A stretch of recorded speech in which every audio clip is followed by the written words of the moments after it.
రవిని అరెస్ట్ చేశారు కదండి, అది ఓకేనా? అంటే పర్ఫెక్ట్. అయ్యా దేవుడు దేవుడు పోయి ఆయన దేవుడు మాలాంటి పేదవాళ్ళకి సినిమాలు ఫ్రీగా ఎవరు ఇస్తారు చెప్పండి భయ్యా. దేవుడు భయ్యా అతను అరెస్ట్ చేయకండి అలా. మీకు దండం ఉంటది, మీకు పుణ్యం ఉంటది. మా పేదవాళ్ళందరూ దేవుడైనా మా పేదవాళ్ళకి దేవుడు సినిమా టికెట్లు కొందామంటే ఈ రోజులు 1000 రూపాయలు 2500 ఏడు నుంచి తేవాలా? ఎక్కడి నుంచి తేవాలి చెప్పండి, మీరే చెప్పండి. సినిమా బాధ ఉంటేనే ఏడుపు వచ్చేస్తుందండి.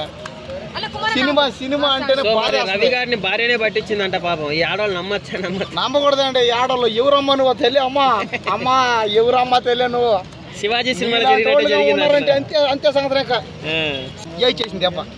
లేడీస్ నమ్ముకుని నింటే ఆడవాళ్ళు నమ్మద్దు. దయచేసి ఆడవాళ్ళు నమ్మద్దు.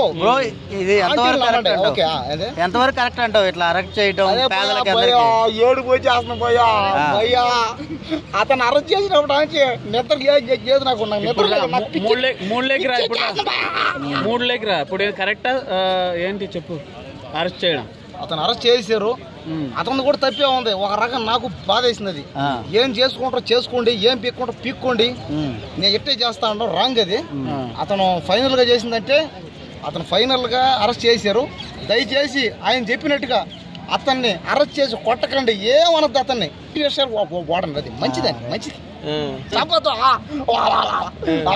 ఆయన ఒంటి మీద ఒక్క గీత పడ్డా వదిలే, ఇంకా సినిమా డైలాగ్ వదిలే. దయచేసి ఆయన ఏం అనొద్దండి. అతన్ని మన దేశ ప్రయోజనాల కోసం వాడండి. ఆయన ఏం చేయకపోతే మిగతా వాళ్ళు మారారు కదా. ఎవరు మారిపోయింది. దానివల్ల ఏమవుతుందంటే యూట్యూబ్లోనే సినిమా రిలీజ్ అయిపోతుంది. బిట్లుగా షార్ట్లుగా ఇన్స్టాగ్రాముల్లో, యూట్యూబ్లో, ఫేస్బుక్లో, టెలిగ్రామ్లో ఉన్నాయి. అయితే ఎలా మీరు ఆపగలుగుతారు? కాబట్టి ఒక యాప్ ఆపితే ఇంకో యాప్ వచ్చి దాన్ని డామేజ్ చేస్తుంది.